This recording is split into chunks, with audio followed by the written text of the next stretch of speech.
안녕하세요, 여러분. 공단계에서 사회 강의 진행하는 저는 최영희입니다. 자, 여러분, 2021년 지방직 시험이 드디어 끝났습니다. 사회라는 과목이 일단 일반 행정직 대부분의 직렬에서는 이번 시험이 마지막이어서요. 아마 이 해설 강의를 참고하시는 분들은 대부분이 시험을 보고 난 다음에 그냥 정말 호기심에 들으시는 분들, 아니면 아직까지 사회가 남아있는 몇 개의 소수 직렬들 있죠. 그 직렬들에서 준비를 하시는 분들이 이 강의를 들으실 거라고 생각이 드는데요. 일단 사회시험의 가장 핵심은 어느 직렬이 됐든 문제의 유형이 비슷하다는 거예요. 교육과정을 기반으로 두고 있기 때문에 정말 되게 서프라이즈한 문제가 나오지 않거든요. 물론 경찰직이 조금 예외이긴 한데 경찰직은 보통 교육과정을 무시하고 문제를 출제를 하기 때문에 교육과정에 없는 부분을 대비하는 건 현실적으로 불가능할 것 같고, 교육과정에 있는 부분을 일행직과 비슷한 경향으로 대비해 주시는 게 지금으로서는 최선이 아닐까라는 생각이 들고요. 어쨌든 시험을 보셨던 분들은 너무 고생 많으셨고요. 그리고 앞으로 보시는 시험을 위해서 참고하시는 분들은 이번 21년 지방직 시험이 되게 예쁘게 교육과정에 잘 맞게 출제가 되었거든요. 네, 한번 잘 검토하면서 공부하셨으면 좋겠고요. 난이도에 대한 총평을 잠깐 하자면 중상 정도. 2021년 국가직 시험이요, 조금 어려웠다라고 얘기를 하셨었어요, 많은 분들이. 근데 저는 지방직도 별 차이가 없었다라고 생각을 하는 사람이었기 때문에 조정도 아마 다른 과목, 행정학이나 행정법에 비해서는 한 2, 3점 좀 높게 나오지 않을까라고 저는 기대를 하고 있는데요. 일단 그건 뚜껑을 까봐야 되는 거니까 일단은 해설에 좀 집중을 하면서 수업을 들어주시면 좋겠습니다. 1번 문제부터 들어가도록 할게요. 자, 여러분 보시는 1번 문제는요, 헌법상의 기본권 문제죠. 기본권 문제라고 이야기한다면 저해규칙, 교재, 정치와 법 3단원에 해당하는 파트고요. 기본권 하니까 머릿속에 기본권의 내용이 쫙 펼쳐질 거란 말이야. 모든 국민은 능력에 따라 균등하게 교육받을 권리를 가지고, 모든 국민은 근로의 권리를 가지고, 모든 국민은 건강하고 쾌적한 환경에서 생활할 권리를 가지고, 국가와 국민은 환경 보전을 위해서 노력해야 한다. 환경권에 대한 내용 딱 나와 있죠? 근로권에 대한 내용 나와 있고요. 교육권에 대한 내용 나와 있는 걸 보니 이거는 지금 사회권에 대한 내용들을 설명하는구나. 이게 한눈에 딱 보여야 되고요. 자, 1번부터 가볼게요. 국가의 적극적인 개입을 정당화하는 게 바로 사회권이죠. 그래서 사회권을 국가의 우위한 자유라고 우리가 표현을 하기도 해요. 그래서 국가에 의해서 만들어지는 자유, by the nation, 제가 항상 이렇게 여러분들에게 설명드렸던 거 아마 기억하실 거예요. 그래서 1번은 맞는 선지고요. 2번입니다.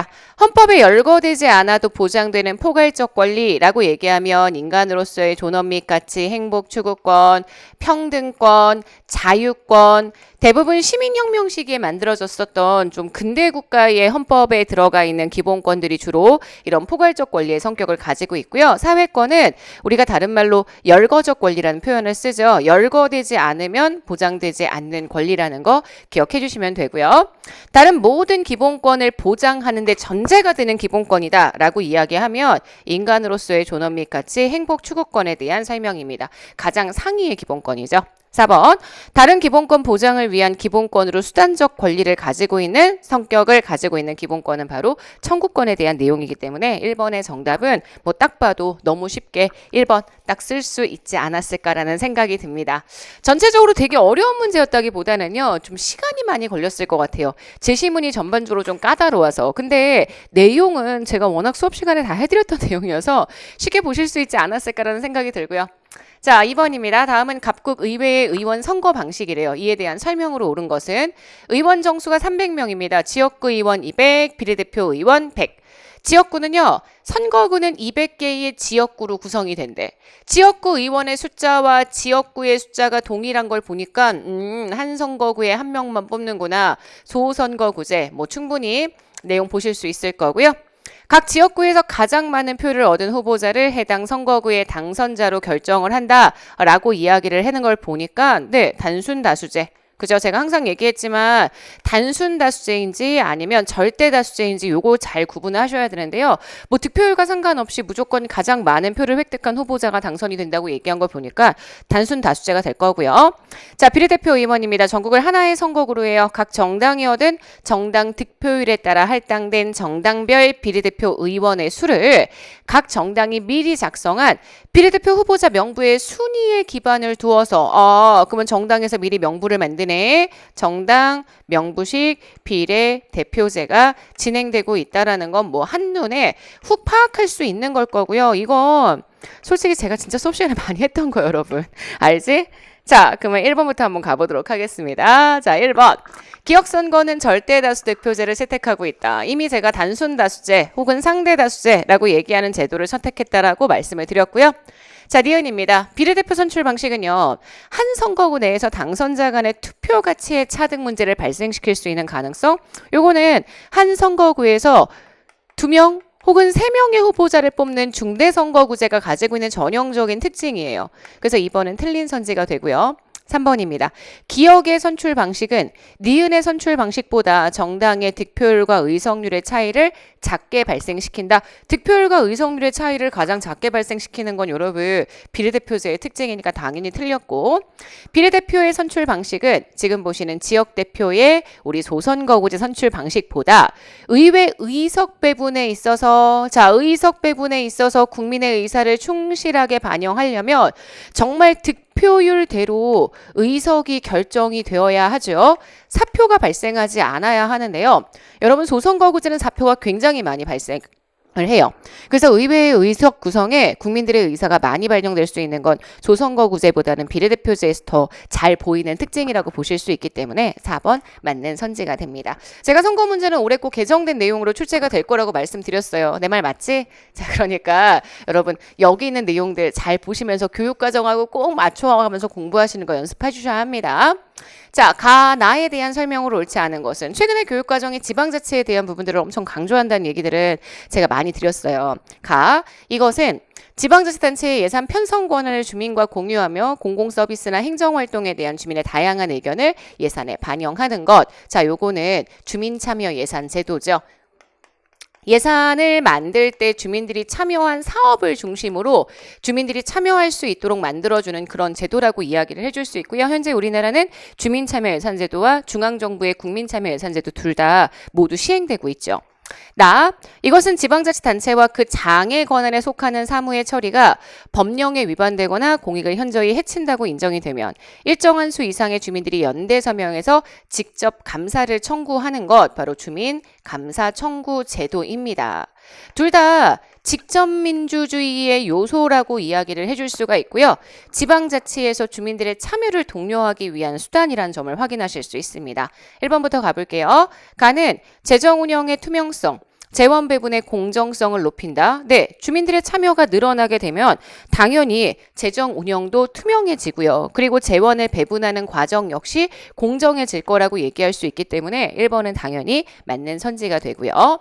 자, 2번입니다. 주민감사 청구 제도가 이루어진다. 그러면 그 얘기는 지방자치단체나 그 장의 권한에 속하는 사무가 잘못됐다는 판단이 될 때 주민들이 감사를 청구할 수 있다는 얘기야. 당연히 권한은 정지되지는 않을 거예요. 지방자치단체의 권한이 정지가 되는 건 아니야. 이거는 지방자치단체에 대한 국민들의 감시가 강해져. 그래서 지방자치단체에서 국민들의 눈치를 볼 거야. 재량권이 떨어져. 하지만 그런다고 해서요. 지금 감사를 청구한다고 해서 권한이 정지가 된다고 말도 안 되지. 뭐 노린 거냐면 요게요. 우리 헌법재판소에서 만약에 탄핵에 들어갔어. 탄핵 소추 심판이 들어갔단 말이야. 그러면 탄핵 소추 후에 심판이 들어가면 그 탄핵 심판의 경우에는 탄핵을 받은 공무원의 권한이 정지가 되죠. 하지만 주민감사 청구는 그러지 않습니다. X. 모두 다 지방자치단체의 활성화에 기여하고요. 지방자치단체의 민주적 의사결정을 강화한다고 볼 수 있기 때문에 3번의 정답은 2번 되는 것 확인하실 수 있습니다. 자, 저희는 4번 들어갈게요. 요거 제가 마지막에 라이브 특강에서 진행했던 거죠. 우리나라의 의원 내각제 요소 너무 많이 봐서 여러분 되게 잘할 수 있었을 거야. 자, 일반적인 대통령제는 입법부, 사법부, 행정부 간의 뚜렷한 권력 분립에 기초하고 있는데 반면 우리나라의 대통령제는 의원 내각제적인 요소와 함께 대통령의 권한을 강화한 권력 집중형의 정치제도. 그래, 대통령제야. 그래서 대통령의 권한이 굉장히 집중되어 있어. 하지만 거기에 의원 내각제적인 요소도 들어가는 거지. 그걸 찾으라는 거잖아. 행정부의 법률안 제출권은 전형적인 의원 내각제의 요소입니다. 대통령이 국회에 대해서 책임을 지지 않는다. 국회에 대해서 연대 책임을 지지 않는 것은 대통령제의 전형적인 특징이고요. 국회가 국무총리 또는 국무위원회 해임을 건의할 수 있다라는 거, 요거는 변형된 의원 내각제 요소. 본래 의원 내각제에서는 내각 불신임권이라는 표현이 들어가는데요. 우리나라의 의원 내각제 요소는 내각을 불신임할 수는 없지만, 국회가 내각을 불신임할 수는 없지만 대통령에게 내각에 대한 해임권을 건의할 수 있다라는 거, 요거는 지금 현재 의원 내각제 요소고요. 대통령은 국회에서 제출한 법률안에 대해서 거부권을 행사할 수 있다. 대통령의 법률안 거부권, 대통령제의 요소가 되는 것을 확인하실 수 있습니다. 4번의 정답은 그래서요. 지금 보시는 것처럼 기억 티귿 2번 되는 것 보실 수 있겠죠. 5번 갈게요. 요것도 제가 민주선거의 원칙으로 너무너무 많이 했던 내용이야. 그지 여러분? 정말 보자마자 답이 툭 튀어나왔을 거야. 자, 2014년 헌법재판소는 당시 3대1 기준이었던 국회의원 선거구의 인구 편차가 지금 무슨 원칙에 어긋난다는 이유로 헌법 불합치 결정을 내렸어. 선거구의 인구 편차가 과다해. 그럼 무슨 선거의 원칙? 그래, 당연히 평등선거의 원칙 위배. 그래서 따라서 국회의원 선거구를 획정할 때 선거구 중 인구수가 최대인 선거구와 인구수가 최소인 선거구의 인구 차이가 2배를 넘지 않기를 권고했다. 이렇게 나와 있지. 자, 그러면 현재 이건 평등선거의 원칙을 위해 선거구의 인구 편차가 최대한 줄어들 수 있는 상황을 설명하게 된다라고 보실 수 있으니까 첫 번째는 평등선거 될 거고요. 자, 두 번째 갈게요. 공직선거법이 개정되기 전 시행됐던 1인 1표제는 정당에 대해서 투표하는 절차가 따로 존재하지 않았어. 각 정당의 지역구 후보자가 얻은 득표율을 기반으로 정당에게 배분할 비례대표 의석을 결정하는 제도였어요. 이에 관해서 헌법재판소는 1인 1표제를 해. 그러면 나는 정당에 대한 투표를 따로 실시할 수가 없는 거야. 내가 정당 명부에 대한 투표를 따로 못해. 유권자 입장에서 비례대표 의원에 대한 직접적인 결정권을 갖지 못해. 그러면 이건 내가 직접 선거에 참여해야 하는데 그걸 못하는 거니까 당연히 직접 선거의 원칙 위배가 될 거고요. 자, 그 다음 현재 또 유권자가 지역구에서 무소속 후보자에게 투표하는 경우 그 투표는 무소속 후보자의 선출에만 기여할 뿐 비례대표 의원의 선출에는 전혀 기여하지 못해. 내가 무소속 후보자에게 투표하게 되면 나는 결국 한 표만 행사하게 되는 셈이 되는 거야. 자, 그래서 다의 원칙의 위분단, 위배대 바로 평등선거의 원칙. 내가 정당 출신 후보자에게 투표를 해주게 되면 나의 한 표는 정당으로도 가고 사람에게도 가는데 내가 만약에 무소속 후보자에게 투표를 하게 되면 그 무소속 후보자는 정당이 없으니까 정당에 대한 투표를 실시하지 못해서 나의 표의 가치가 떨어지는 문제가 발생을 할 수 있죠. 그래서 이렇게 그래서 이에 따라 2004년 공직선거법 개정되면서 1인 1표제는 유권자가 지역구 의원과 정당에게 각각 한 표씩을 따로 행사하게 되는 1인 2표제로 변형되었다. 이런 얘기하고 있잖아요. 자, 그래서 여러분 지금 보시는 5번 빈칸에 들어가 있는 선거의 원칙을 정확하게 정리를 해주면 첫 번째가 평등선거, 두 번째가 직접선거, 세 번째가 평등선거일 테니까 정답은 3번 되는 것 확인하실 수 있습니다. 자, 6번 갈게요.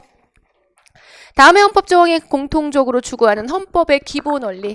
그래, 헌법의 기본 원리 이건 제가 진짜 여러분들에게 많이 강조했던 거잖아. 국자, 복국, 문평. 내가 유일하게 하나 딱 하는 두 문자. 그지? 복국, 문평. 자, 요거 중에 하나야. 자, 그럼 내용 볼게. 모든 국민은 인간다운 생활을 할 수 있는 권리가 있다. 그리고 국가는 균형 있는 국민 경제의 성장 및 안정, 적정한 소득의 분배를 유지하고 시장의 지배와 경제력의 남용 방지하고 경제 주체 간의 조화를 통한 경제의 민주화를 위해 경제에 대한 규제와 조정을 할 수 있다. 이건 전형적인 바로 복지국가의 원리. 1번하고 되게 비슷한 게요. 복지국가의 원리 그리고 1번 문제가 얘기했던 사회권 다 같은 맥락으로 봐주셔야 합니다. 1번이에요. 권력 분립, 적법 절차의 원리, 권력을 분립해. 그래서 국민의 기본권을 보호해. 적법한 절차에 의해서만 기본권의 침해가 이루어질 수 있어. 이거 뭐야? 자유주의잖아. 그러니까 이건 자유민주주의에 대한 내용이잖아요. 그죠? 자, 그래서 1번은 틀린 선지. 1번이 정답이 되겠네요. 2번. 근로자에 대한 적정한 임금 보장과 관련이 있을 거고요. 자유와 평등의 실질적 보장을 추구할 거고요. 공공부조나 사회보험제도와 관련이 있는 것 모두 다 사회권, 모두 다 복지국가의 원리에 대한 내용으로 보실 수 있기 때문에 6번의 정답이 되는 건 1번 되는 것 확인하실 수 있습니다. 자, 저희 7번 갈게요. 자, 제가 요거는 진짜 문제가 많이 나올 거라고 얘기했어. 이번에 시험에 헌법 파트가 진짜 많이 나왔지. 헌법 개정 절차에 대한 내용이야. 대통령이 제안, 대통령이나 혹은 국회의 제적의 과반수. 국회 제적의 과반수. 이들이 제안을 해. 제안을 하면 대통령이 국민들에게 알리죠. 공고를 합니다. 그 다음 국회 의결 절차 들어가요. 자, 그 다음 당연히 국민투표의 절차 들어가고요. 그 다음 제일 마지막 대통령이 공포하는 절차까지 요건 지금 헌법이 개정되는 절차에 대한 전체적인 내용들을 설명하고 있는 문제입니다. 자, 1번이에요. 가는 대통령 또는 헌법재판소의 발의 무슨 말도 안 되는 소리야. 국회 제적의 과반수라는 건 방금 이야기했던 거고요. 1번 X. 2번 나는요. 제안된 헌법 개정안에 대해 국회 제적의원의 3분의 2 이상의 찬성을 얻어야 한다. 맞습니다. 국회 의결 절차가 제일 까다로운 절차죠. 그러니까 국회 의결을 하는 여러 가지 절차들이 있는 여러 가지 내용들이 있는데 지금 보시는 헌법 개정이 제일 까다로운 절차라는 건 아마 다들 알고 계실 거예요. 그래서 2번 맞는 선지. 3번입니다. 다는 국민투표에 해당해요. 맞습니다. 자, 라는 다해서 헌법 개정이 확정이 되면 그래 공포는 즉시 공포, 효력도 즉시 효력. 그래서 즉시 공포, 즉시 효력 이렇게 원칙이 성립되는 것들은 다들 알고 계시죠? 4번 그래서 요것도 맞는 선지가 됩니다. 7번의 정답은 그래서 1번 되는 거 보실 수 있을 거예요. 8번 갑시다. 자, 다음 가에서 다에 대한 설명으로 옳지 않은 것. 네, 5단원이고요. 범죄의 성립에 대해서 이야기하고 있는 문제입니다. 범죄가 성립되기 위해서는요. 일단 범죄의 구성 요건에 해당해야 되고요. 그 다음 위법성, 그 다음 책임까지 나타나야 한다는 거 기억해 주셔야 돼요. 갑이 향한 행위가 범죄의 성립 요건에 충족하는지에 대한 판단을 하려면 먼저 구성 요건 해당성을 검토해야죠. 그래서 범죄의 구성 요건에 해당하고 있는지 이거 먼저 보고요. 그 다음 두 번째, 나를 따져봅니다. 위법성을 따져봐야 합니다. 순서대로 진행이 된다라고 했었어요. 그 다음 제일 마지막 다 책임의 충족 여부까지 검토를 해주게 되면 그래야 우리가 형사상 범죄의 성립 요건이 충족되는지를 확인할 수 있다. 이렇게 내용을 얘기하고 있죠. 그럼 1번부터 가볼게요. 가. 구속요건 해당성은 갑의 행위가 법률에서 금지하고 있는 행위, 법에서 야, 이 행동은 범죄야. 절대 하면 안 돼. 이런 행동이냐 이거에 대한 내용이에요. 그래서 맞는 선지가 되고요. 자, 2번입니다. 갑의 행위가 만약에 피해자의 승낙에 해당하는 사유가 있었다라고 이야기를 한다면 이건 전형적인 위법성의 조각 사유입니다. 그래서 위법성 조각으로 범죄의 불성립으로 판단할 수 있을 거고요. 가나 모두 갑의 행위에 대한 사회적 비난 가능성을 물을 수 있다라고 이야기를 했는데요. 지금 보시는 사회적 비난 가능성, 요거는요, 책임에 대한 내용입니다. 그래서 제일 마지막에 확인하는 내용이에요. 범죄의 구성 요건도 해당하고 위법성도 있었는지 확인하고 만약에 위법성까지 있었다라고 얘기한다면 그 다음 이 사람의 행위에 대한 사회적 비난 가능성이 있느냐. 만약에 만 14세 미만의 형사 미성년자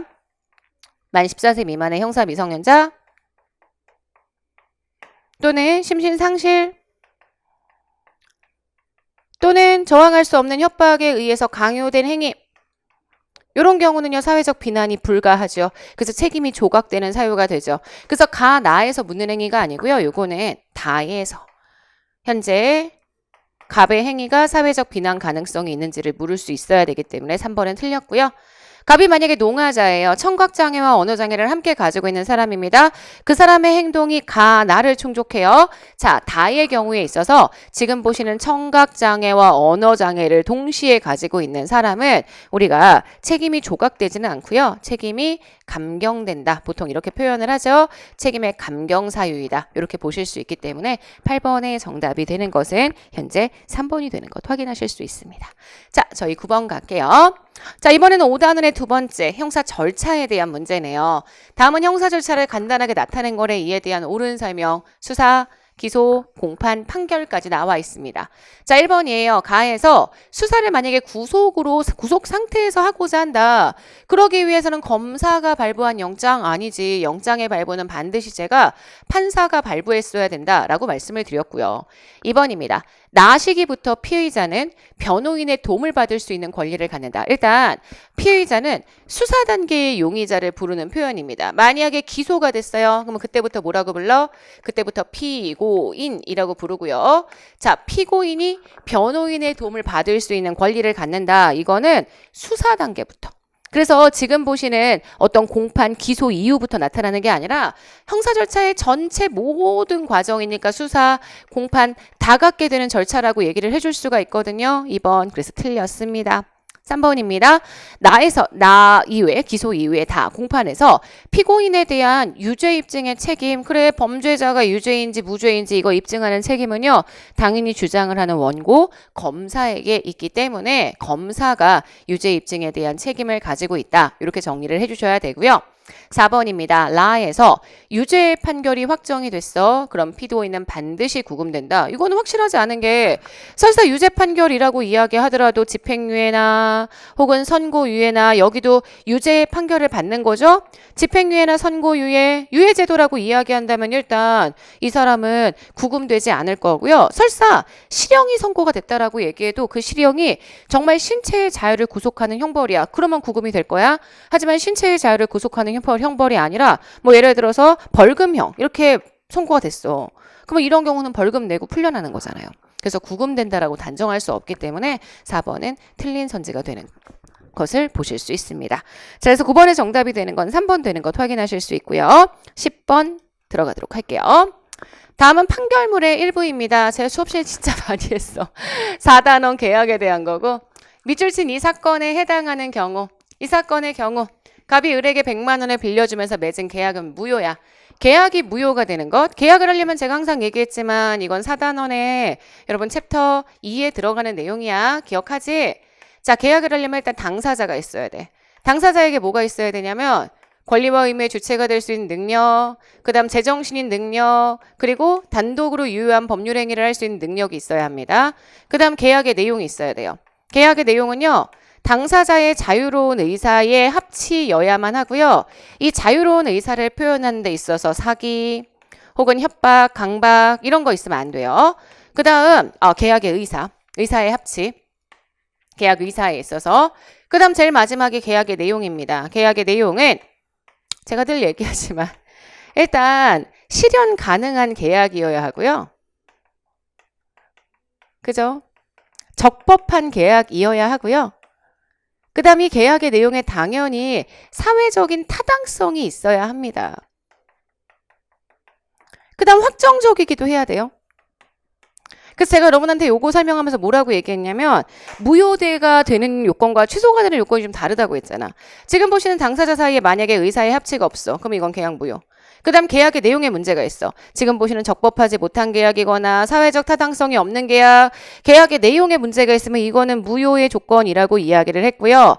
만약에 당사자에게 행위 능력이 없어요. 행위 능력이 제한되어 있어. 그러면 이건 취소 가능. 요거 그래서 자유로운 의사의 표현이 제대로 이루어지지 않은 것도 취소 가능.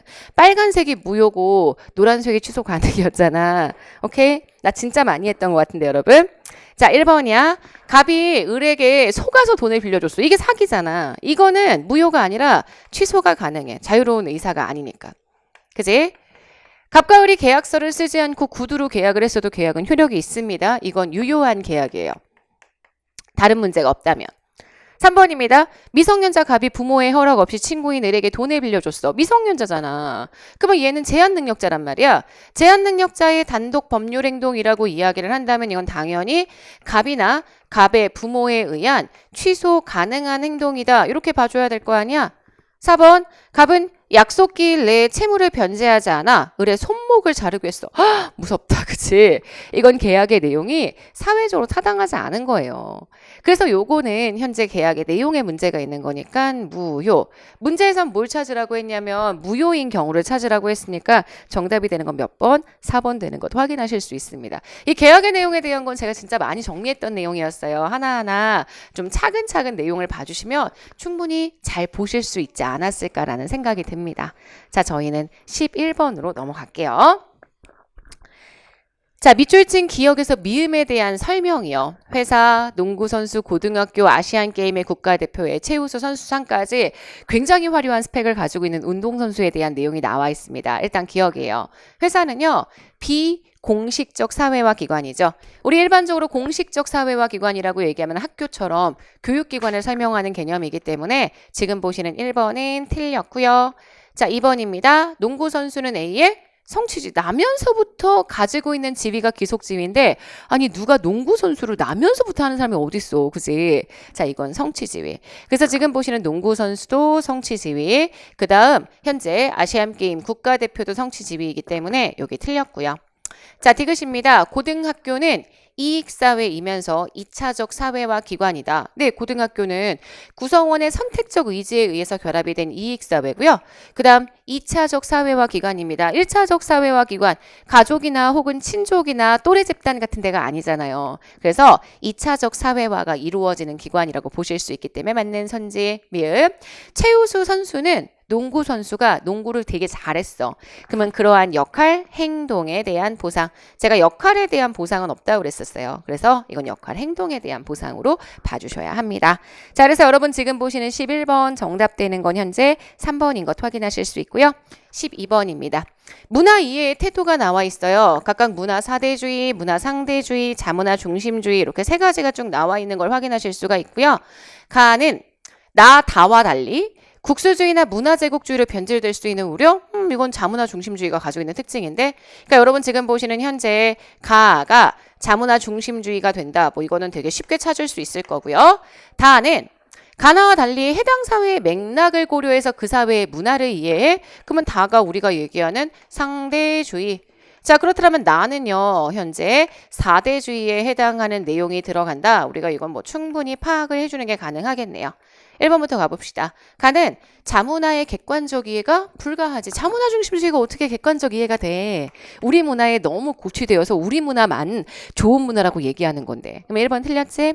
2번입니다. 나는 자문화의 정체성을 약화시킬 수 있대. 그래, 문화 사대주의는 다른 문화를 너무 동경해. 그러니까 우리 문화가 가지고 있는 정체성을 약화시킬 우려가 있을 거고, 상대주의적인 시각이 다야. 다문화 사회에서 상대주의는 다 나름의 문화적인 특성을 우리가 인정하자라고 얘기하는 거기 때문에 문화적인 갈등이 가장 적어질 수 있는 그러한 형태의 문화 이해의 태도라는 거. 4번입니다. 가는 문화 사대주의, 나는 자문화 중심주의, 다는 상대주의. 틀렸지? 지금 보시는 가가 자문화 중심주의, 나가 사대주의니까 요거 두 개는 앞뒤가 바뀌어야 맞는 선지가 됩니다. 틀렸죠? 자, 12번의 정답은 그래서요. 2번 되는 것 확인하실 수 있습니다. 됐나요? 자, 13번 들어가도록 하겠습니다. 여러분들이 자료 분석을 되게 어려워하시는데 진짜 여러분 진짜로 진짜 어려워하실 게 없는 게 이거 그냥요 보시면 돼. 그치? 표는 A국과 B국의 계층 구성 비율이래. 이에 대한 분석으로 옳은 것 이렇게 얘기했어. A국과 B국의 계층이 상, 중, 하층으로만 구분이 된다라고 이야기를 했단 말이야. 자, 그래서 A국을 딱 봤더니 A국은 현재 여러분 중층 대비 상층의 비가 3분의 1이야. 그러면 중층이 얼마란 얘기냐면 이렇게 쓸까? 상층 먼저 쓸게. 자, 상층 먼저 쓸게. 중층 대비 상층이 얼마라고 얘기했냐면 중층을 3이라고 얘기했을 때 상층이 1이란 얘기야. 맞지? 중층 대비 하층이래. 중층을 3이라고 얘기했을 때 하층이 얼마란 얘기야? 하층이 1이란 얘기잖아. 그러면 전체 다 해서 얼마야? 5분의 1, 5분의 3, 5분의 1. 자, 우리가 따지면은요. 그래서 여기가 상층이 20%, 중층이 60%, 하층이 20%. 그래, 이번에 약간 수학이 조금 필요한 문제가 있었어. 이런 거. 이런 거 할 수 있잖아. 자, B국이야. B국은 상층이 얼마래? 상층이 일단 중층이 3이야. 중층 3이라고 했을 때 상층이 2야. 자, 중층을 3이라고 했을 때 상층이 얼마? 5. 그러면 이거 그대로 퍼센트로 가져가면 되겠네. 전체 다 해서 10이니까 20% 될 거고요. 요거는 30% 될 거고요. 요거는 50% 될 거고요. 나오지? 괜찮아? 자, 그래서 여러분 지금 보시는 현재 여기 다이아몬드형, 여기 피라미드형, 전형적인 계층 구조 나오는 거 한 번에 확인할 수 있지 않나? 자, 1번이야. 전체에서 상층이 차지하는 비율은 A국보다 B국이 높대. 둘이 동일한데 무슨 소리야? 전체에서 하층이 차지하는 비율은요. A국은 20, B국은 50%니까 동일하지 않고 상층 대비 하층이야. 상층 대비 하층. 제가 항상 얘기하지만 자료 분석은 써놓고만 들어가도 충분하거든. 상층 대비 하층. 상층 대비 하층. 지금 B국이 20분의 20보다 20분의 50이 더 높은 것 확인할 수 있죠. 맞는 선지. 4번 여기가 다이아몬드형, 여기가 피라미드형. 그래서 4번 X가 되는 것 확인하실 수 있습니다. 정답은 몇 번? 그래, 3번. 이렇게 풀어주는 거야. 그러니까 뭔가 되게 복잡하게 보려고 하지 마시고 이게 이런 내용이구나라는 거 여러분들이 좀 정리를 하면서 내용을 파악해 주시면 훨씬 더 유리하게 문제를 푸실 수 있거든요, 여러분. 자, 가볼까? 14번 가보도록 하겠습니다. 자, 지금 보시면은요, 14번 이렇게 됐어요. 다음은 연구 단계를 순서 없이 나열한 거래. 이에 대한 설명으로 옳은 것. 가, 무작위로 선정한 전국 초등학생 2,000명, 그 부모를 대상으로 질문지 조사를 실시했대. 그러면 이거는 자료를 수집하는 단계네. 뭘로? 질문지로. 무슨 연구인지 모르겠지만 하여튼 초등학생하고요, 그 부모를 대상으로 질문지 조사를 실시하고 있어. 나 봤더니 이렇게 나와 있는 거야. 지금 초등학생 자녀의 시험 불안감에 대해서 부모의 자율적인 양육 태도가 미치는 영향을 알아보고자 했다. 자, 이렇게 얘기를 했어. 그러면 초등학생 자녀의 시험 불안감에 대한 부모의 자율적인 양육 태도가 미치는 영향. 그러면 이게 현재 종속변이 되는 거고요. 이게 현재 독립변이 되는 것을 확인하실 수 있잖아. 이렇게 관계가 될 거 아니야. 자, 그래서 요거는 우리 가설을 설정한 단계. 문제를 인식한 단계. 문제를 인식하고 그 문제에 대한 가설을 여기서 설정을 하는 거지. 그래서 지금 문제에서 뭐라고 얘기했냐면 부모의 자율적인 양육 태도가 높을수록 초등학교 자녀의 시험 불안감은 낮아질 거라는 가설을 설정했다. 이렇게 얘기하고 있는 거잖아. 자, 수집한 자료를 통계 분석한 결과 부모의 자율적 양육 태도는 초등학생 자녀의 실험 불안감에 마이너스의 영향을 주며 통계적으로 유의미하다. 근데 가설 설정은 어떻게 했어? 부모의 자율적인 양육 태도가 높을수록 자녀의 시험 불안감은 낮을 것이다. 지금 현재 반비례의 상관관계로 설정을 했잖아요. 그럼 반비례의 상관관계 그대로 가주면 되겠죠. 자, 그럼 1번부터 가보도록 하겠습니다. 부모의 자율적인 양육 태도는 독립변수, 초등학교 자녀의 시험 불안감은 종속변수. 맞습니다. 둘 사이에 이런 관계를 가지고요. 연구를 진행하려고 했고요. 연구자와 대상자 간의 정수적 교감이 중시되는 건 주로 참여 관찰이나 면접이나 이러한 자료고요. 지금 보시는 질문지법은 정수적 교감 같은 거 별로 중시되지 않습니다. 3번, 가와 달리 나라는 엄격한 가치 중립이 요구가 된다고 했는데 우리 일반적으로요. 엄격한 가치 중립이 요구가 되는 건 자료를 수집하는 거나 가설을 검증하는 단계. 다시 얘기해서 가나 라의 단계라고 얘기할 수 있고요. 나처럼 문제를 인식하거나 다처럼 가설을 설정하는 단계에서는요. 엄격한 가치 중립이 딱히 요구되지는 않아서요. 지금 보시는 요거 틀린 선지가 됩니다. 자, 연구의 순서는요. 일단 맨 처음 문제를 인식하는 단계부터 시작을 합니다. 그래서 문제를 먼저 인식하고요. 그 다음 가설을 설정하고요. 자료를 수집하고요. 그걸 통해 가설을 분석하는 단계로 진행이 되고요. 현재 이 연구에서요. 가설은 기각되지 않고 인용되었다라고 보실 수 있기 때문에 지금 보시는 4번 틀린 선지가 됩니다. 자, 그래서 14번의 정답은 1번 되는 것 확인하실 수 있고요. 저희는 15번 문제로 넘어가도록 하겠습니다. 자, 15번 문제 들어가도록 하겠습니다. 이 자료도 여러분들이 딱 보시면 자료가 어떡하지? 막 이런 생각 하실 것 같아요. 부양비에 관련된 자료고요. 각국의 인구 자료, 이에 대한 분석으로 옳지 않은 것. 문제에 뭐가 나왔냐면 전체 인구에서 유소년 인구가 차지하는 비중이 나왔습니다. 일단 T년이 있고요. T 플러스 50년 있죠. 그죠? T년에 여러분 너무 스트레스 받지 않으셔야 되는 게 이게 2000년이면 2050년 얘기하는 거야. 2010년이면 2060년, 50년 지나갔다고. 그러고 난 다음에 전체 인구가 있어. 전체 인구는 일단 전체 비중이니까 그냥 100으로 일단 잡는 거지. 전체 인구를 각각 100이라고 이야기를 했을 때 현재 유소년이 차지하고 있는 인구, 여러분 아시겠지만 유소년 인구는 0세부터 14세까지의 인구를 설명한단 말이에요. 그들이 얼마냐면 28이고요. 그 다음 여기가 20이란 얘기야. 그러면 이거 봐봐. 유소년 인구면 나머지 유소년을 제외한 이 전체 인구, 유소년 빼고는 누가 있는데 유소년 빼고는 부양 인구가 있겠지. 그죠? 부양할 수 있는 능력을 가지고 있는 인구. 제가 15세에서 64세의 경제활동, 노동 가능 인구라는 얘기는 되게 많이 했고 그 다음 노년 인구 있을 거란 말이야. 그죠? 노년 인구, 우리가 소위 얘기하는 현재 65세 이상의 인구들이 있을 거란 말이지. 자, 그러면 지금 보시게 되면 여기 전체를 합쳐주는 게 얼마가 되는 거냐면 72가 된단 말이야. 그래서 여기 70이라고 이야기를 했었을 때 그걸 가지고요. 노년 부양비는 어떻게 구하는데? 여기 있는 부양 인구를 100으로 보고 노년 인구의 비중을 구하는 게 현재 노년 부양비니까 지금 부양 인구 대비 노년 인구의 비중이란 말이야. 그게 20이라는 거지. 그러면 이 72를 가지고요. 100과 20으로 나눕니다. 그러면 72 곱하기 120분의 100이 되는 거고요. 72 곱하기 현재 120분의 20을 만들어준다라고 생각을 해주게 되면 부양인구 60, 노년인구 12 이렇게 해서 100%가 채워지게 되는 거죠. 오케이? 자, 마찬가지야. T 플러스 50년도야. 지금 부양비가 얼마냐면 엄청나졌어. 부양비가요, 지금 60이에요. 여기가 100이고요. 그 다음 여기가 60이 된다는 얘기란 말이야. 지금 전체가 다 해서 얼마가 될 거냐면 여기가 20 빼고 난 나머지 이만큼이 80인데 그 80이란 숫자에 대해서 160분의 100, 160분의 60 이렇게 계산을 해준다라고 이야기를 해주게 되면 여기가 30이 될 거고요. 죄송해요. 여기가 50이 될 거고요. 여기가 30 되는 것을 우리 확인할 수 있거든요. 그러면 이게 현재 전체 인구, 유소년 인구, 부양 인구, 노년 인구의 각각의 비중들을 설명하는 표현이다. 이렇게 내용을 정리해 줄 수 있겠죠. 자, 그럼 1번부터 가보도록 하겠습니다. T년의 유소년 부양비라고 얘기했어요. 원래 유소년 부양비는요, 부양 인구에 대한 유소년 인구의 비중입니다. 60분의 28이란 말이에요. 60분의 28 곱하기 100 해주게 되면 50이 안 되는 숫자라는 걸 확인하실 수 있고요. 1번 틀렸습니다. 자, T 플러스 50년의 노령화 지수예요. 노령화 지수는요, 유소년 인구분의 노년 인구로 구합니다. 유소년 인구에 대해서 노년 인구가 20분의 30, 그러면 150이란 얘기잖아. 곱하기 100 해주게 되면. 그럼 100 이상이 되는 건 너무 당연한 표현이 되는 거고요. 전체 인구에서 부양 인구가 차지하는 비중은요, 여기 60%였는데 여기 50%로 낮아졌습니다. 맞는 선지가 되고요. 자, T년은 고령화 사회에, T 플러스 50년은 초고령화 사회에 해당한다.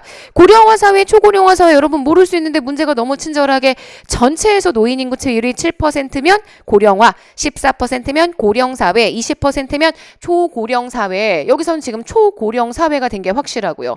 여기서는 현재 7% 넘어가게 되니까 현재 고령 사회가 되는 것을 확인하실 수 있겠죠. 그죠? 고령화 사회가 되는 것을 확인하실 수 있겠죠. 정답 되는 건 몇 번? 정답 되는 틀린 선지는 그래서 1번 되는 것 확인하실 수 있습니다. 자, 여기까지 사회문화 문제였고요. 사회문화 문제가 지금 13번하고 15번에 자료 문제가 좀 들어가서 그것 때문에 여러분들이 시간을 좀 더 쓰지 않았을까라는 생각이 들더라고요. 제가 수업 시간에도 계속 해드렸던 부분이고요. 모의고사를 통해서도 정리했던 내용이었는데 이게 이렇게 문제에 나오면 좀 사람이 당황하게 돼요. 그래서 아마 시간 배분을 잘 못했던 분들은 좀 어려워하시지 않았을까라는 생각이 들거든요. 16번 가보도록 하겠습니다. 경제 문제고요. 배제성, 경합성에 관련된 우리 재화 문제예요. 자, A에서 D 재화를 소비와 관련된 특징에 따라 구분한 거래요. 이에 대한 설명으로 옳은 것은 배제도 하고 경합도 합니다. A는 사적 재화가 되고요. 배제는 안 하는데요. 배제는 안 해. 그러면 대가를 받지 않는다는 거지. 경합은 해. 자, 그러면 이게 우리가 얘기하는 공유 자원이 됩니다. 자, 그 다음 여기 갈게요. 배제는 시켜요. 돈은 받아요. 비경합성, 경합은 안 합니다. 요게 우리가 얘기하는 요금제가 될 거고요. 제일 마지막 배제도 안 하고 경합도 안 하니까요. 여기가 공공재가 되는 것까지 확인하실 수 있습니다. 1번이에요. A는 사적 재화고요. 지금 현재 무임승차의 문제가 발생을 하는 건 배제성이 없는 경우 모두, 그러니까 여기 뒤에 C하고 D, 비배제성에 대한 부분이 나타나는 곳이요. 현재 무임승차의 문제가 발생하고요. 오히려 배제성이 나타나는 재화에서는 무임승차의 문제가 발생하지 않기 때문에요. 지금 보시는 2번은 아예 틀린 선지가 됩니다. C, 공유자원의 가장 대표적인 사례가 고갈되기 쉬운 공해상의 어족자원들 들어갈 수 있고요. D, 공공재는 재화의 속성상 시장에서 사회적 최적 수준만큼 거래가 되지 않죠. 사회적 최적 수준보다 과소하게 거래가 이루어진다. 자, 그래서 4번은 틀린 선지가 되는 것 확인하실 수 있습니다. 17번 들어갈게요. 자, 다음 자료에 대한 옳은 분석 및 추론입니다. 제가 수업 시간에 진짜 많이 했던 내용이야. 이거는 항상 추가적인 편익에 대한 걸 우리가 머릿속으로 생각해 줘야 된다라고 얘기했죠. 자, 값은 X제와 Y제만을 합리적으로 소비해요. 표는 각 재와 한 개 추가 소비에 따른 편익의 증가분을 화폐 단위로 나타낸 거야. 그러니까 이게 전체가 다 지금 뭐냐면은요, 추가 편익이라는 거야. 추가 편익 다시 얘기해서 경제에서는 한 개 편익이라고 얘기를 하죠. 자, 한 개 편익 자료고요. 요건 많이 했잖아. 각 재화의 가격은 각각 5달러, 값의 현재 용도는 25달러. 자, 그러면 지금 현재 총 5개의 재화를 구입할 수 있다는 전제하에 우리가 재화의 선택을 봐줘야 되겠죠. 그러면 제일 첫 번째요. 일단 Y제 한 개를 먼저 소비를 합니다. 제일 많은 만족을 주니까요. 그 다음 XJ 하나를 더 소비할 수도 있고요. YJ 하나를 추가적으로 더 소비할 수도 있습니다. 그 다음 네 번째 재화는 얘를 소비할 거고요. 다섯 번째 재화는 요를 소비하겠죠. 제가 지금 한계 편익이 큰 순서대로 지금 선택을 한 거거든요. 자, 그래서 가장 합리적인 소비라고 얘기한다면 XJ 몇 개, 3개, YJ 몇 개, YJ 2개, 이렇게 해서 내용이 되는 것을 확인해 주실 수 있습니다. 요게 합리적인 선택이 될 거고요. 자, 1번입니다. XJ 2개, YJ 3개 소비 시의 총편익이 제일 크다. 틀린 선지가 되지. 2번. XJ 소비 증가에 따른 총편익은요. 처음에는 10이야. 두 번째의 총편익은 19야. 세 번째의 총편익은 26이야. 네 번째의 총편익은 30이야. 다섯 번째의 총편익 30. 무슨 얘기냐면 한계 편익을 다 더해야 총편익이 나오거든요. 그래서 XJ의 소비 증가에 따른 총편익은 지금 여기 단계에선 정시되지만 앞에서부터는 지속적으로 계속 증가하고 있는 것을 확인하실 수 있기 때문에 2번은 틀린 선지가 되는 것을 확인하실 수 있고요. 3번입니다. YJ만 소비하는 경우 총편익은 마이너스의 값 처음에 12였어. 두 번째가 22야. 그죠? 자, 세 번째가요. 28이 되고요. 네 번째 28. 여기에 마이너스가 있어도 이거는 그냥 20. 줄어드는 거지만요. 실제 편익이 감소하는, 총편익의 증가 정도가 감소하는 거지 총편익 자체가 마이너스의 값을 갖는 건 아니거든요. 그래서 3번은 틀린 선지가 되고요. 용돈이 만약에 5달러 증가합니다. 자, 그럼 그 다음 재화를 소비를 해줘야죠. 나는 그랬을 때 YJ 요 세 번째 거를 소비하게 될 테니까요. 지금 YJ 세 번째 거 현재 6만큼의 즐거움을 주는 YJ 한 단위를 추가적으로 소비할 것이다 라고 보실 수 있기 때문에 17번의 정답이 되는 것 4번이 되는 것 확인하실 수 있습니다. 자, 그러면 저희는 18번 문제로 들어가도록 하겠습니다. 수요의 가격 탄력성의 가장 기본 원칙에 대한 문제가 출제가 되어 있는 것을 확인하실 수 있습니다. 18번은 그래서 탄력성 문제치고는 그렇게 어려운 문제는 아니에요. 수요의 가격 탄력도를 결정하는 요인에 대한 설명으로 옳지 않은 것은 단 주어진 내용 이외의 조건은 고려하지 않는다라고 되어 있죠. 1번입니다. 사치품에 비해서 생활 필수품의 수요의 가격 탄력성이 더 낮을 거고요. 2번입니다. 대체재가 없는 상품보다 대체재가 있는 상품에 대한 수요의 가격 탄력도가 더 크다. 네, 대체재가 많을수록 우리가 선택할 수 있는 옵션이 늘어나는 거기 때문에 수요의 가격 탄력도가 더 크다라고 이야기해 줄 수 있고요. 세 번째입니다. 상품의 가격이 가계의 소득에서 차지하는 비중이 크다. 당연히 그렇다라면 더욱더 탄력적인 반응을 보일 수밖에 없기 때문에 맞는 선지가 되고요. 4번입니다. 상품의 가격 변동에 대해 소비자가 적응할 수 있는 기간이 길어. 기간이 길면 길수록 조금 더 유연한 판단을 할 수 있다라고 제가 말씀드렸단 말이에요. 수요의 가격 탄력도가 커지는 경향이 있다. 그래서 여러분 지금 보시는 18번 정답되는 건 1번인 것 확인하실 수 있습니다. 자, 19번입니다. 환율 문제고요. 자, 표에 나타난 T년 대비 T 플러스 1년의 환율 변동에 대한 설명으로 가장 적절한 것은 지금 원달러 환율이 어떻게 됐어요? 올라갔어요. 달러의 가치 올라갔고요. 원화의 가치 내려갔습니다. 그래서 T년, T 플러스 1년 이렇게 두 가지의 내용을 우리가 확인할 수가 있고요. 자, 1번 가보도록 할게요. 달러화 대비 원화 가치가 상승하지 않았습니다. 하락했어요. 달러화 대비 원화 가치가 하락했다라는 것은 우리나라의 물건이 되게 수출이 잘 된다는 얘기고요. 우리나라의 물건의 수출이 잘 돼. 그러면 그만큼 AD 총수요가 커져서 물가가 상승할 수 있는 요인이 된다는 거. 그래서 요거는 여기가 틀렸어요. 틀린 선지입니다. 원달러 환율이 하락했나? 아니요. 원달러 환율은 지금 상승했습니다. 원달러 환율이 상승해서 달러의 가치 올라갔어요. 우리나라에서 달러와 예금 자산의 가치는 당연히 상승할 거기 때문에 여기가 틀린 것 확인하시면 되고요. 3번 원달러 환율이 상승했습니다. 우리나라의 원화 가치는 떨어졌어요. 우리나라 사람의 미국 여행 경비 부담은 그래서 더 증가할 거라고 얘기할 수 있고요. 4번입니다. 원화 대비 달러화의 가치 상승으로 미국 시장에서 우리나라 수출품 되게 저렴해질 거란 말이야. 그래서 가격 경쟁력은 훨씬 높아지게 된다. 그래서 19번의 정답이 되는 건 현재 4번인 것을 확인하실 수 있습니다. 오케이. 자, 20번 갈게요. 자, 다음은 값 을이 노동만을 투입해서 하루 동안 생산할 수 있는 각 재화의 최대량을 정리한 거래요.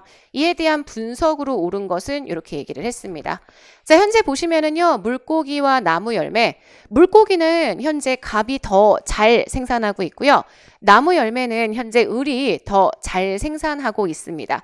각각 절대 우위를 가지고 있는 재화가 있어요. 그래서 비교 우위도 아마 일로 나타나게 될 텐데 실제 정확한 비교 우위는 우리가 어쨌든 계산을 통해 확인을 해봐야 되겠죠. 자, 그러면 물고기를 기준으로 한번 보도록 할까요? 아니면 나무 열매를 기준으로 보도록 합시다. 문제에서 계속 나무 열매를 얘기하니까요. 갑국은요. 갑은 갑국이 아니죠. 나무 열매만 생산하면 3개. 만약에 물고기만 생산하면 10개. 이렇게 생산이 가능한 사람입니다. 그래서 지금 현재 얘가 나무 열매를 만약에 하나 생산하고 싶다. 자, 그러면 그때 잡을 수 있는 물고기를 버리는 거기 때문에 결국 3개의 나무 열매를 위해서 물고기 3분의 10, 그러니까 10개니까 하나에 대해서 3분의 10을 포기하는 셈이다 라고 얘기할 수 있고요. 을 갈게요. 을 나무 열매만 만약에 획득을 하면 4개, 물고기만 획득하게 되면 물고기 5개가 됩니다. 자, 그래서 지금 보시는 나무 열매 하나에 대해서 물고기 4분의 5. 맞죠? 자, 그래서요. 기회비용 비교하게 되면 갑국은 나무 열매를 생산하기 위해서 물고기 3분의 10이나 포기를 해야 되는데 을국은 나무 열매를 생산하기 위해서 물고기 4분의 5만 버리면 되니까 얘가 나무 열매의 특화, 얘가 물고기의 특화. 오케이? 자, 그래서 여러분들이 이렇게 내용을 확인해 주시면 될 것 같고요. 갑은 두 재화의 생산 모두에 절대적인 우위가 있다라고 얘기를 했어요. 두 재화의 생산 모두에 절대적인 우위가 있다. 둘 다 현재 절대적인 우위를 가지고 있지는 않습니다. 나무 열매 하나를 생산하는 데에 대한 기회비용은 현재 갑은 3분의 10, 을은 4분의 5이기 때문에 을보다 갑이 더 크다는 것 확인하실 수 있고요. 갑은 나무 열매에 을은 물고기에 특화해서 재화를 교환하는 게 합리적이다. 그러지 않죠. 오히려 갑이 물고기, 을이 나무 열매가 되는 것 확인하실 수 있고요. 특화 후에 나무 열매 1개당 물고기 3개로 교환을 했어. 자, 그럼 봐봐. 교육 조건 볼게. 나무 열매 하나를 주고 받는 거야, 일단은. 자, 을국이 갑국에게 나무 열매 하나를 줘. 이렇게 줬어. 자, 그러면 갑국은 을국에게 물고기를 주겠지. 주는 애들 입장에선 3분의 10보다 적게. 받는 애들 입장에선 4분의 5보다 많이. 자, 그러면은요, 지금 이 중간에 뭐가 들어갈 수 있냐면, 물고기 3마리면 3분의 3입니다. 아니, 3분의 9입니다. 이거 충분히 들어갈 수 있잖아. 3분의 9라고 얘기하면 이 숫자보다는 작아진 거고요. 이 숫자보다는 커지는 거기 때문에 결국 두 사람 모두에게 이득이 발생하는 조건이 된다. 우리가 이렇게 설명을 해줄 수 있죠. 그래서 20번 정답이 되는 것은 현재 4번이 되는 것을 확인하실 수 있습니다. 자, 여기까지 봐주시게 되면 저희는 21년 지방직 사회에 대한 전체 문제들을 다 해설하게 된 거예요. 어떠셨나요? 좀 시간이 걸릴 수 있는 여지가 있긴 했지만요. 저희가 수업 시간에 모의고사 때 봤던 내용들에서 벗어나지 않아요. 기본적으로 사회는 되게 정직한 과목이에요. 경찰직이 조금 벗어나기는 하지만요. 여러분들이 교육과정에 입각해서 잘 정리를 해주시면 충분히 잘 풀 수 있지 않았을까라는 생각이 들고요. 자, 이 해설 강의가 제가 공단계에서 진행하는 해설 강의로는 아마 마지막 해설 강의가 될 것 같습니다. 사회하는 동안 너무너무 즐거웠고요. 그리고 앞으로 제가 사회 강의를 따로 올리지 않는다고 하더라도 뭐 다른 여러 가지 직렬들이 있었을 때 특강을 진행한다던가 또 여러분 카페를 통해서 질문을 받는다거나 계속 이렇게 하면서 사회에 대한 궁금증들을 해소해 드릴 테니까요. 여러분 언제든지 카페로 놀려와 주시면 됩니다. 네이버에 최영희 사회 또는 행정학으로 치시면 카페로 바로 연동되는 거 아시죠? 네, 여러분 너무 고생 많으셨고요. 저희 해설 강의는 여기까지 해서 마무리하도록 하겠습니다. 수고하셨습니다.